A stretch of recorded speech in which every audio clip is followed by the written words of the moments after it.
טוב, שבת אחים גם יחד.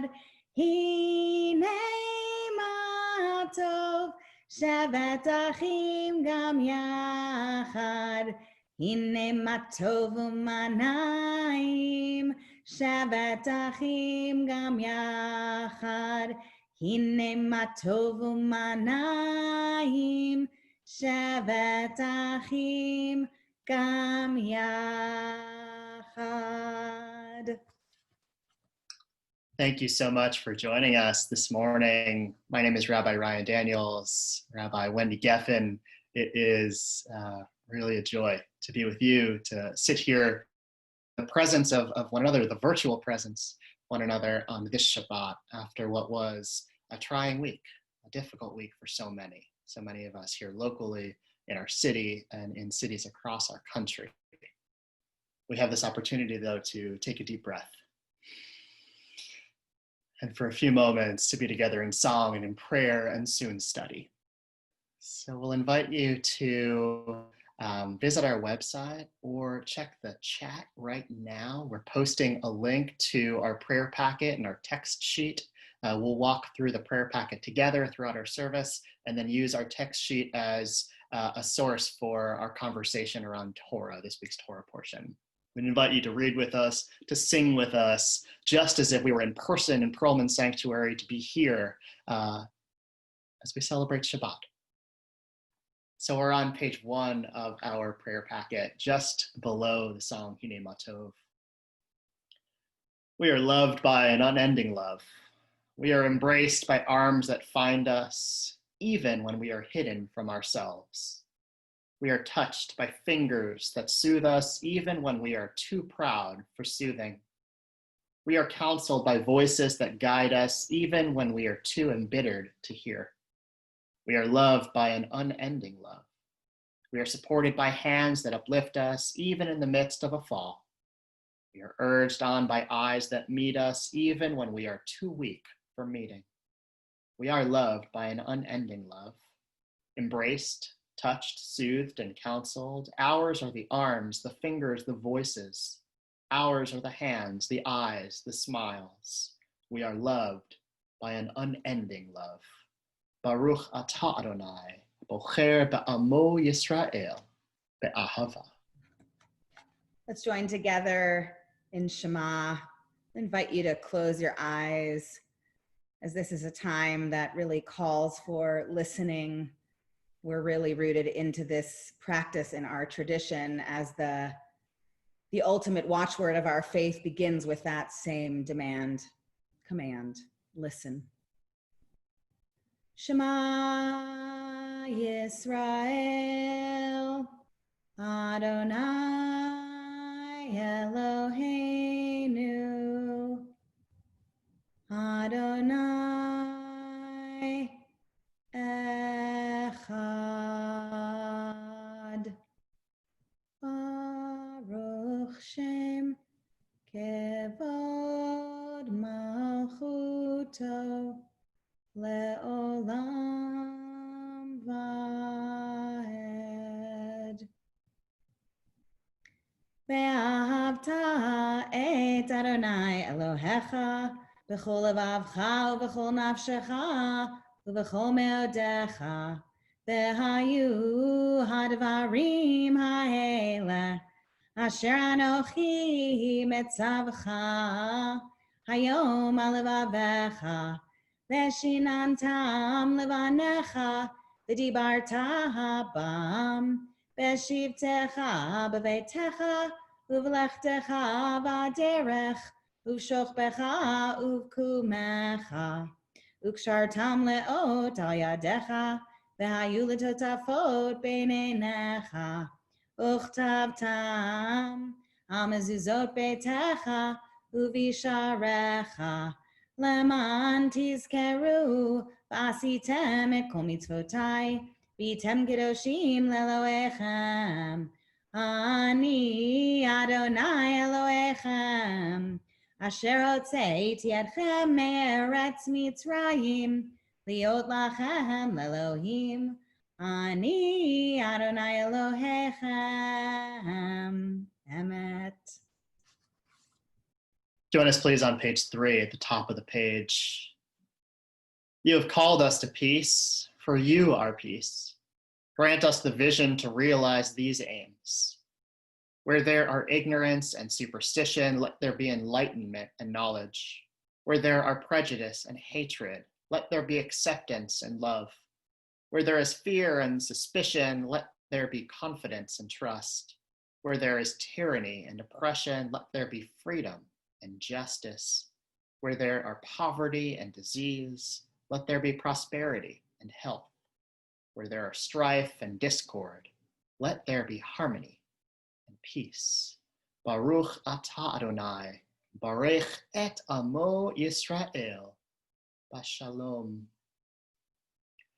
We pray for peace, peace for us, peace for all the world. And we pray for a related concept, that of wholeness and healing for us all as well. So if you're thinking of someone this Shabbat who is in need of a healing of body, healing of mind, healing of soul, I invite you to either share their name aloud now in the privacy and the comfort of your own space, or if you feel comfortable, we'd invite you to write their name in our chat as we think of them, as we join you in this prayer for their healing. We pray, Baruch atah Adonai, Rofeh HaCholim. Blessed is our eternal God. Oh God, grant us healing, grant us comfort. And we say together, Amen. And so, as it's our custom, we have an opportunity to gather together. We have an opportunity to pray together. And here now we have an opportunity to learn together and to really do a dive into this week's Torah portion. What we'll invite you to do in just a moment after we say our blessing for the study of Torah is to turn to page 4, where you'll see the text sheet that we prepared for this Shabbat, the sheet that will serve as the source for our conversation. Rabbi Geffen and I want this to be a conversation, right? It's don't just sit there and listen and watch us. We want you to engage in dialogue and conversation. So to the extent that it's possible, we'll reply to the comments that you leave for us. If you have questions that this conversation brings for you, write those questions down. You don't have to have all the answers. I think Rabbi Geffen and I are first to say we don't either, but we're going to approach this with honesty, with transparency, with intention. And so join us in that. And I know it requires a little bit of vulnerability, a little bit of courage, but please study this text with us. Let's offer the blessing on the bottom of page 3 for studying and learning Torah. Baruch atah Adonai, Eloheinu melech haolam, asher kitshanu b'mitzvotav v'tzivanu la'asok b'divrei Torah. Blessed are you, Adonai, our God, sovereign of the universe, who hallows us with mitzvot, commanding us to engage and to dive deeply into words of Torah. Amen. Amen. So we are here, again, page 4 of your text sheet. If you follow with us weekly, you know we're progressing through the very early stages of the book of Numbers. We've just exited the book of Leviticus, which is a structure, a code, a presentation of all kinds of laws for the people within the wilderness. And here we move into Numbers, where the people actually begin to create that civilization, to create that society, to plan for their present moment as they depart from Sinai and move towards a promised land, and to establish a set of codes and laws and understandings for how they need to behave as they move forward in the wilderness and also in that promised land. You ready?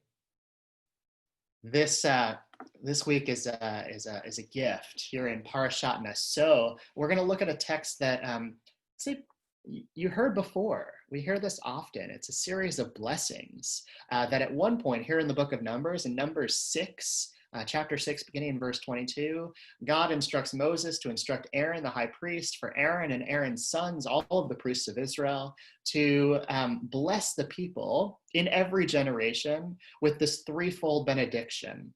this priestly benediction. We offer it at most simchas, most joyous occasions, at weddings, at bar mitzvahs, at baby namings, sometimes on Friday night, right? As we bless each other with words. I'll read the English, and then we'll discuss. So in Numbers chapter 6, beginning in verse 22, God spoke to Moses, "Speak to Aaron and his sons, thus shall you bless the people of Israel. Say to them, God bless you and protect you. God deal kindly and graciously with you. God bestow divine favor upon you and grant you peace. Thus they shall link my name with the people of Israel, and I will bless them." So those words are probably resonating for you. Yivarechecha Adonai v'yishmerecha, right? And that's the beginning. And often there's the congregational affirmation of Ken Yehi Ratzon. May that in fact be God's will. Let's dive into some of the commentators' understanding of particularly verse 26. So here we've offered many prayers for peace throughout our experience this morning. That is our sincere prayer at this time of struggle, at this time in our world's history, in this moment. We are so in need of peace. Our goal now is to explore, what does that mean in a Jewish context? What might peace represent for us? So I bring Sforno, Italian guy, Numbers 6:26. He's looking at the part of verse 26 that is, "and grant you peace," that final component of the third sentence of that threefold benediction. And Sforno comments, "The serenity of peace, which is equivalent to an infinite, unbroken, and undisturbed existence, not tainted by punishment, something which is a feature of life in the world to come." Yay! Right, so for Sforno, not only is he acknowledging that peace is one of God's most precious gifts, especially here on Shabbat. We know that peace and health are the two blessings the rabbis say that we can offer on a Shabbat, is not to bother God on the Sabbath. Right? It's the only request that we can make of God. Peace is a value here on earth. And Sforno even asserts peace is a value in that world to come, the Olam Haba, in the time after, the moment that some of these guys were waiting for. Yeah, I think this text is fascinating. We would say that if one were to actualize this blessing, it brings heaven down to earth, right? Like this idea that if in fact this infinite, unbroken, and undisturbed existence, not tainted by punishment, is a feature of life in Olam Haba, world to come, sort of like Jewish heaven. It's not the same thing, but close to it, right? That this suggests that by saying the blessing, what we're wishing for or yearning for, or maybe making possible, depending on how you understand what it means to say or utter words of blessing, can actualize peace, not in Olam Haba, but in Olam Hazeh, right? Like in this existence here. As you say, it's very similar to Shabbat as a foretaste of the world to come. But in this case, it doesn't put a timestamp on it. So not just Friday night to Saturday night, but maybe whenever. Well, because Sforno knows the Hebrew too, right? So of course, shalom, the root being shalem, translated as wholeness, as completeness, as this infinite, unbroken wholeness. And he's seeing that in the sense of our world and our existence, right? Wholeness of both our presence here on earth and perhaps what might come in the world to come after death. And I love that image of the bridging of heaven and earth. Mm-hmm. It's the Jacob's ladder image is what I think about, those angels moving up and down from heaven and earth. And it's through prayer that we might bring that about. Yeah, absolutely. Beautiful. The next text really intrigued me this week as I was looking through this portion. Orach Chaim, it's written by a rabbi, probably in the later part of his life, in 17, let's say 30-ish. he also comments on Numbers verse 26, and he looks at two parts of that verse. The first part is God bestowed divine favor upon you, right? May God's presence be good to you is often how we will think through this. This means that in the event the sins of the Israelites have erected some kind of barrier between them and God, that God should lift this barrier and remove it. We've talked often, we've even talked this week, Rabbi Geffen, about the barriers, the masks, the fences that we erect in order to protect ourselves, the shield. In order to think that we protect ourselves. Precisely. Yeah. Do you want to say more? Well, I just, if it requires us to build up so many barriers, often it doesn't actually serve a higher purpose. It's often about keeping us away from whatever whatever it is that could otherwise bring us together, which would demand vulnerability. But we don't like vulnerability. By we, I mean me. So, I'm not trying to make it seem like preachy. Just, lest we should think that any individual here is above this stuff. I think this is just like incredibly human, and I love just the idea of, divine favor doesn't mean money falling down upon us, or it doesn't even mean like the more virtuous things. Like it doesn't even mean, a guarantee of good health or safety. What it means is an open phone line to God, right? Like open connectivity, really good divine Wi-Fi, and that, and the idea that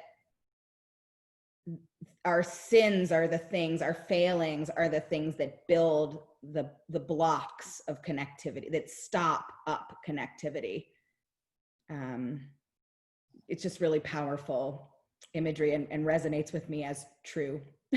Yeah, and we read. I'm thinking about our Yom Kippur liturgy. I'm thinking about any of our seeking repentance and wholeness. We know that we build those walls and we offer those sins into the world, both on purpose and not.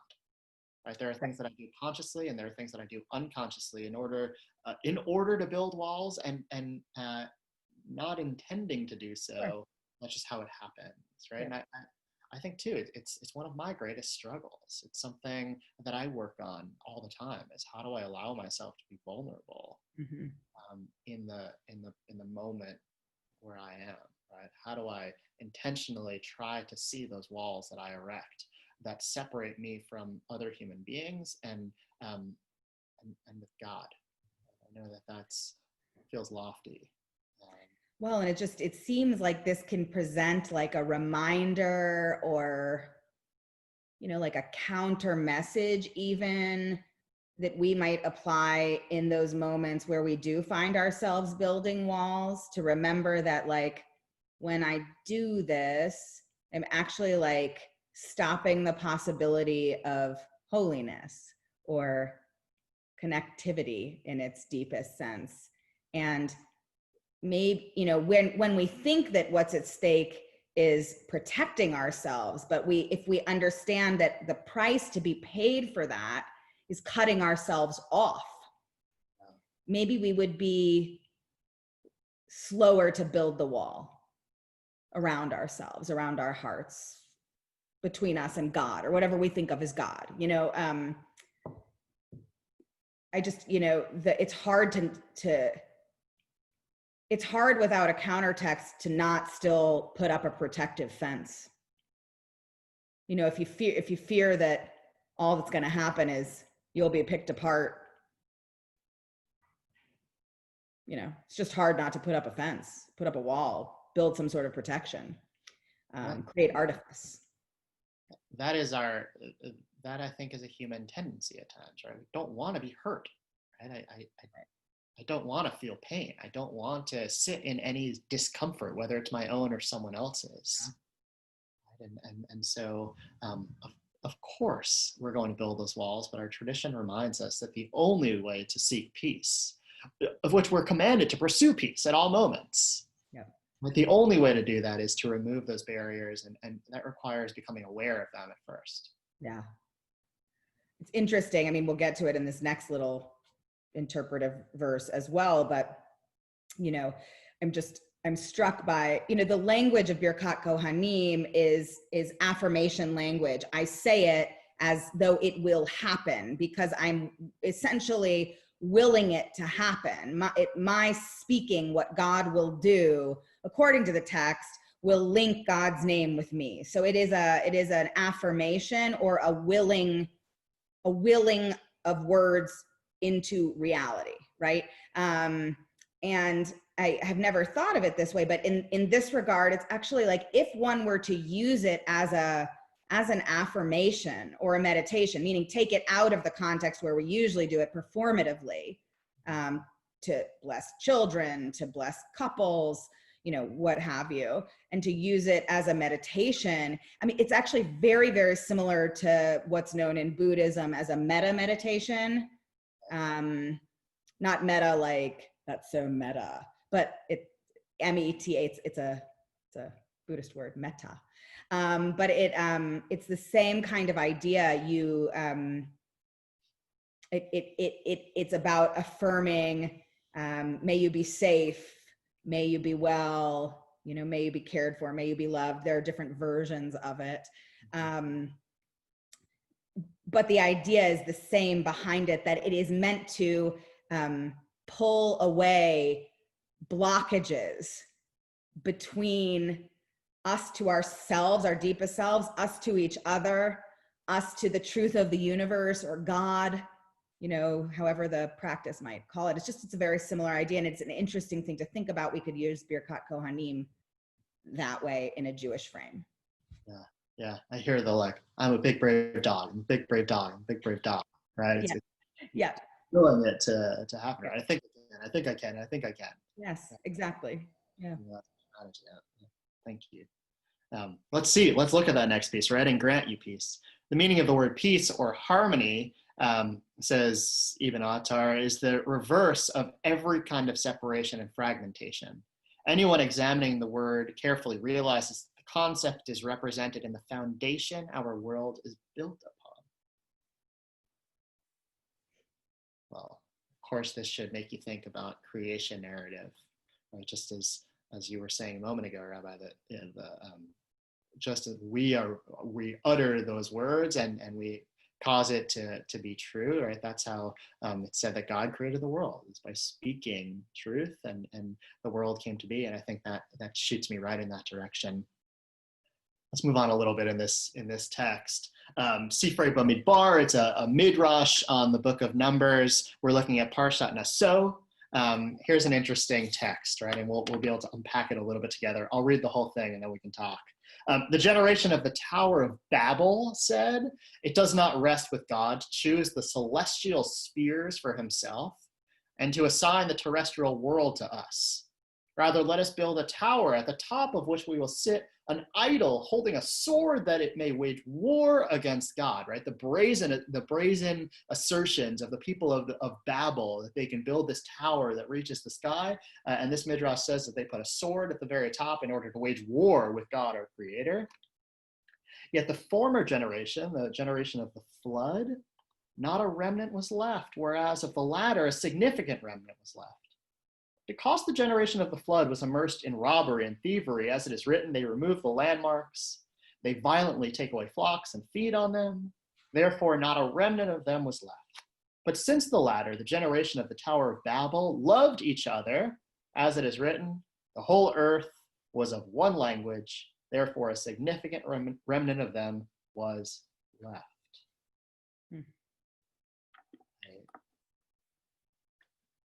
Powerful nod to the significance and the power of one voice, and what unity might look like. Yeah, and just this idea, you know, we see it, I mean, through Jewish texts in so many different ways, in particular theologically. that there is even a tolerance for some of the most horrible of sins if everybody could just still get along and love each other. But if not, that's when it all falls apart. We learn about, why was the destruction of the temple allowed? Because of sinat chinam, baseless hatred within our community. Not even from our community to other communities, but just internal to our community. Just, boy, does this, resonate for this day, this moment. Yeah. Right. God in this midrash is willing to tolerate a challenge. As long as war being waged against God. Yeah. God's like, okay. Yeah, that's cool. Just you guys get along. Right. That reflects on you, not on me. Well, and it strikes me as like, I experienced this as a parent of two children who are similar in age, that like, I would much rather them be angry with me than them be angry with each other any day. If they're getting along and they want to be mad at me, fine, wage the war. But, stick the idol with the sword up at the top of the tower. I could care less. If you guys are aligned, fantastic. But, oh man, when they're not aligned, if they're fighting with each other, that's where it's really hard. And I think like this paradigm, is really magnified when we think of the collectivity of our people, the Jewish people, however you define that, or forget that and then expand it to humanity. Yeah, right. I think of of comments that I've heard over time of how can we ever solve the problems of the world and look outwards and pursue peace and pursue justice and do this if the conflict rests within us. Yeah.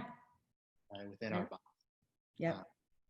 Right, and I could see that as speaking of an individual, but also of a body or a group of people. Yes. It makes me think about what the role of leaders are in times of trouble and times of conflict. Yeah. A powerful text. Yeah. Powerful text. This section from Sifrei Bamidbar goes on and on and on. This 40-second section into this repetition of great is peace and great is peace and great is peace, raising the importance of peace in our tradition and bringing up problematic texts for us. And the end game is always, if there's peace, we're okay with it. Right? And so I put one of those pieces for us to look at. It says, great is peace, for the Holy One's very name is peace. As it said, so Gidon built there an altar to the Lord and called it the Lord is peace. It doesn't matter who Gideon is. We don't need to know that. But we know that this person built this altar and called it the Lord is peace. That's within our tradition. That's in the book of Judges. Rabbi Hananiah, the chief of the priests, says, great is peace, for it is as weighty as all of creation itself. As it said, and this is God, I form light and I create darkness, and I make peace. And the text equates those two actions, the creation of light and darkness, and we can understand that as everything in between, with the creation of peace. Mm. Of course, humans were unable to bara light and darkness like God does in the book of Genesis, but we are able to create peace. Yeah. We are able to act, right, based on what we do and what we say and how willing we are to remove those walls, to see one another and to become vulnerable in that space, to do the work of peace. It also just sort of reminds me or makes me think that our whole, we often assume, I think mistakenly, that what peace means is that everyone agrees. Everyone now sees the world the same way. Everyone now is the same. And I don't think that's what it means. I think it means that we're able to still be loving and together and one in a way that we can hold the diversity, hold the variance, and not like kill each other or hurt each other. And it's interesting, you know, to think of even how we would come to define that. You know, I just go back to where we were before, which is with Sforno, you know, what is peace? It's that there's no block between you and God. You know, the channels are open. It's like good communication. It doesn't mean like we're all kumbayaing together. Or maybe we are, but because we you know, accept each other's uniqueness, something like that. Maybe that's the key to happiness and peace, right? Yeah, Is right. We don't have to like it. We don't have to be the same, but we have to respect one another. Mm-hmm. Right? See one another. Yeah. Hear one another. Right. And if you're removing barriers by God, you can, because each of us has a bit of God inside of us, right? Says our tradition. Well, I mean, you don't need to think about this in the abstract, right? This means remove the walls between people. Yeah. Be, we included this teaching from Rabbi Yechiel Puko here in Chicago. He sends out a weekly email. This one, I know we emailed about Yechiel's email today, this week. And I want to offer and lift up a nugget of his teaching, always so thoughtful and powerful. And he writes that the description of creation in the first chapter of Genesis is, among others, a description of how God, the creator, brings order and harmony out of chaos. Thus, the opening verses of Bereshit, Genesis, describe the features of chaos: unimaginable darkness, howling emptiness, a homeless spirit of God hovering over the raging primordial waters. Step by step, the features of chaos are banished, and order and harmony are established. I think the reality that our tradition sets up is that life isn't easy. Conflict will emerge and be present always. And despite all of that, God's special power is that of ordering, that of seeing, of respecting and honoring and forgiving even. And I think that it's also hope for me after this week of great chaos, that there is possibility for peace, there is possibility for harmony. It's going to require a lot of work. A lot of work. So, but it's in our power to do. Don't have to wait for God to do it. Oh. And perhaps if we say that it will come, then it will come.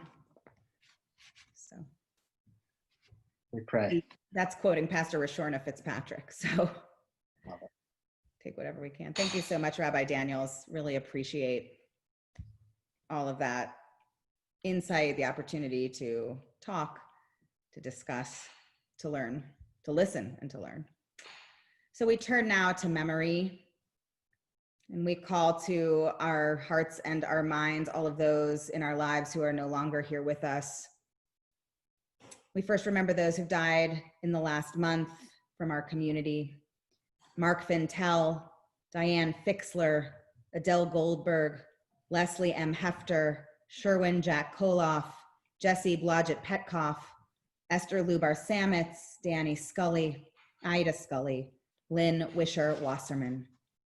We also remember those whose yahrzeits fall this week: Ellen Abrams, David Allen, Bernard H. Baum, Diana C. Bauman, Samuel H. Becker, Ray Benjamin, Rhoda Fern Berman, Luby Borstein, Judith C. Brock, Harry Bronstein, L. Stephen Brookstein, Max L. Cable, Maurice E. Chase, Norman M. Chase, Paul M. Chase, Arita Davis, Max Dressler, Sherwin Drew, Nelson Sonny Dunitz, Paul Fager Sr., Ann Feldman, Julius Feldman, Marvin Fink, Irving M. Footlick, Dr. Samuel Freerman, Dr. Barry Friedman, Carl L. Goldstein, Stuart L. Goldstein, Arthur Gordon, Samuel F. Gordon, Seal Gutter, Samuel Hoffman, Bernard Just, Herman Capular, Emmy Carson, William B. Katz, Ellen Kirsch, Muriel Krakow, Jillian Krieger, Rabbi Morris Laserson, David S. Levin, Marilyn Lieberman, Millie Lieberman, Dr. Edward B. Magid, Ida Bass Marcus, Richard Max, Nathan Nathanson, Madeline Newhausen, Daniel B. Nodler, Gladys Hap Penko, Jane R. Perlman, Harry Perlmutter, Rita Piven, Fern Posner, Philip Reinisch, Lucille Eleanor Romer, Jerry W. Rothschild, Helen Rusky, Dr. Samuel Schall, Noah Scheinfeld, Marnette Schilke, Ben Schneider, Eugene Cebulski, Erwin Schaefer, Agatha Schulman, Gary Silbar, Rosella Kovler-Sobel, Hanan Spack, Andre Sprogus, Faye Stein, Ann Sternberg, Rose W. Tausig, Rose Unger, Dr. Joseph Wallace, and Judy Weiss. If you are remembering someone or many this Shabbat and like to include them in our prayers, we would invite you to type their names into the chat wherever you're watching this service, or just say them aloud. Wherever you are, wherever we all find ourselves, we are united in our yearning to remember. And so we turn in one voice to the words of Mourner's Kaddish. You can find them on page 5 of your text sheet. Let's join together. Yikadal v'yikadash shemei rabbah, be'alma divarach hirutei v'yamlich malchutei, b'chayechon v'yomechon v'chayei dechol beit Yisrael, b'agalau v'zman kariv v'imru amen. Yehei shemei rabbah mevarach le'olam olamei almaya, yitbarach v'yishtabach v'yitpa'ar v'yitramam v'yitnaseh, v'yitadar v'yitale v'yitalal shemei dekudsha brichu. Le'ela min kol birchata v'shirata, tushbechata v'nechemata, da'amiran ve'alma ve'imru, amen. Yehei shlama rabba min shemaya v'chayim, aleinu ve'al kol Yisrael ve'imru, amen. Osei shalom b'imromav, hu ya'asei shalom, aleinu ve'al kol Yisrael ve'imru, amen. Zichronam livracha, may all of their memories be blessings.